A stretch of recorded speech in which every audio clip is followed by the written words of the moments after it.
자, 오늘은 반성문, 반성문에 대해서 몇 말씀 드리도록 하겠습니다. 반성문이라는 거는 지금 예를 들어서 범죄를 하신 분들 해서 일단 수사 단계든지 재판 단계든지 반성문 쓸 일이 좀 있죠.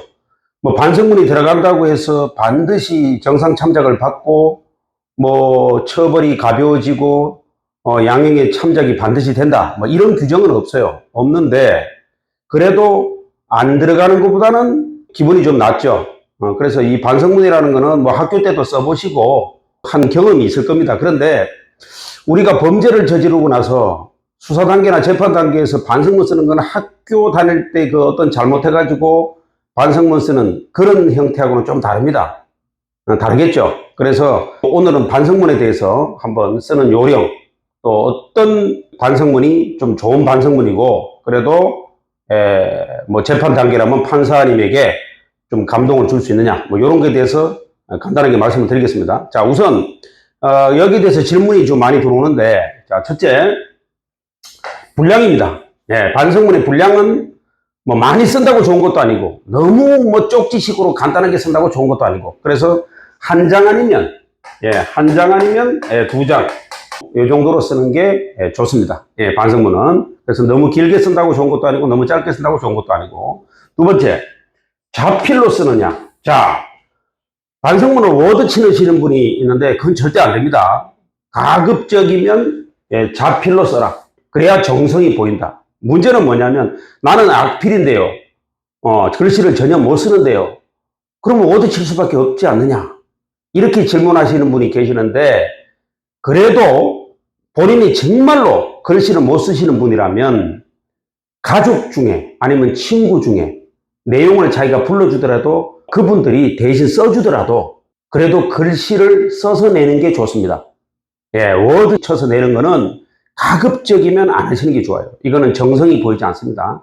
그래서 글씨를 못 쓰면 친구한테 부탁을 해서 친구가 대신 써주든지 다만 내용은 자기의 심정 이런 걸 써달라고 하는 게 좋다. 됐죠? 그런 부분을 좀 간과하지 마시고. 자, 단계입니다. 이게 수사 단계도 있고, 재판 단계도 있죠.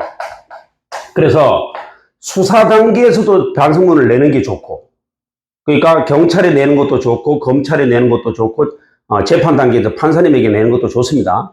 그래서 가급적이면 반성문을 단계마다 다 제출하는 게 좋습니다. 그래야지 좀 정성이 보인다는 거죠. 그래서 어떤 분은 경찰 단계에서만 반성문을 내고 재판 단계는 또 안 내고 이런 분이 있는데 이왕이면 재판 단계까지 다 내는 게 좋습니다.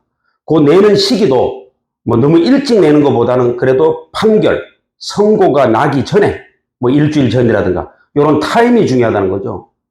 재판은 예를 들어서 다음 달에 재판인데 오늘 낸다든지 이렇게 되면 판사님이 솔직히 한 달에 재판을 수십 건 하는데 그 일찍 본 걸 얼마나 또 기억을 하겠습니까? 그래서 그 타임이 중요하다. 내는 시기.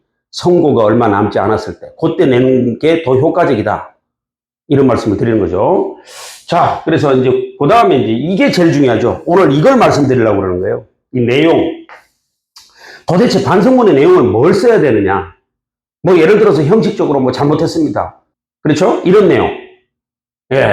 이런 내용은 죄송합니다. 잘못했습니다. 이런 내용은 솔직히 판사님들이 물론 이런 내용이 들어가면 좋겠지만 그게 얼마나 효과가 있겠어요? 얼마나 그런 거는 많이 받겠습니까? 단조롭죠. 너무 단조롭잖아요. 그래서 바로 그 속에 어떤 변명을 한다든지 이런 거는 차라리 안 내는 것보다도 못해요. 변명 같은 거 절대 하면 안 됩니다. 이게 반성문이지 변명문이 아니잖아요. 그러니까 변명 같은 거, 누구 때문에, 그 당시에 어쩔 수 없이 범죄를 했다. 이런 말은 절대 다 하시면 안 돼요. 그 다음에 부인한다든지, 부인. 나는 그런 사실이 없는데, 이런 말은 절대 들어가면 안 됩니다. 왜냐면, 부인한다는 거는 반성의 의미가 없는 거죠. 그러니까 이런 말은 절대 들어가서는 안 된다. 그래서 진정성이 있어야 된다는 거죠. 진정성. 진짜, 이 사람이, 그래서 판사가 이 반성문을 읽어볼 때, 잘못했습니다. 죄송합니다. 이런 말은 많이 봤잖아요. 그런 건 읽어보지도 않습니다. 딱 봤을 때, 요 반성문은 좀 진정성이 있네. 좀 특이하네. 이런 의미를 보여줘야 반성문을 그래도 끝까지라도 한번 읽어본다는 겁니다. 그래서 가장 중요한 게 뭐냐면 요 감성, 이성적으로 쓰지 말고 감성적으로 써야 된다. 이게 가장 중요한 거예요. 반성문에서는 감성적으로 써야 돼요. 왜냐하면 판사도 사람이기 때문에 감성을 자극하는, 그래도 그럼 감동을 줄 수 있는 이런 말이 들어가야 된다는 거죠. 뭐 예를 샘플 하나 보여드릴까? 뭐 옛날에 잘 썼던 반성문 중에 이런 말이 있습니다. 예를 들자면 하늘에 나는 새를 보고 저 새들의 자유는 어디서 오는 것일까? 숭고한 자유는 절제에서 온다는 걸 뒤늦게 알게 된 것을 정말 참여하고 어리석게 생각합니다. 왜 나는 어리석게도 이걸 일찍 알지 못했을까요? 뭐 이런 말, 이렇게 감성을 자극하는 말이 들어가야지 판사도 감동을 한다는 거죠.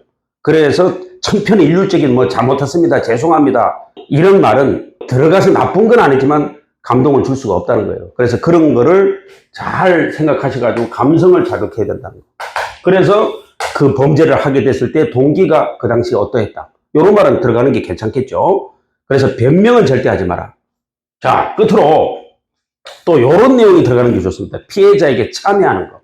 정말 피해자에게 미안하게 생각하고 참여하고 앞으로 피해자에게 평생을 참여하면서 살겠다. 그리고 속지 않은 뜻으로 이 사회에 어렵고 불쌍한 분들을 위해서 마지막으로 사회 봉사하면서 평생을 살겠다. 뭐 이런, 그렇죠, 사회 봉사.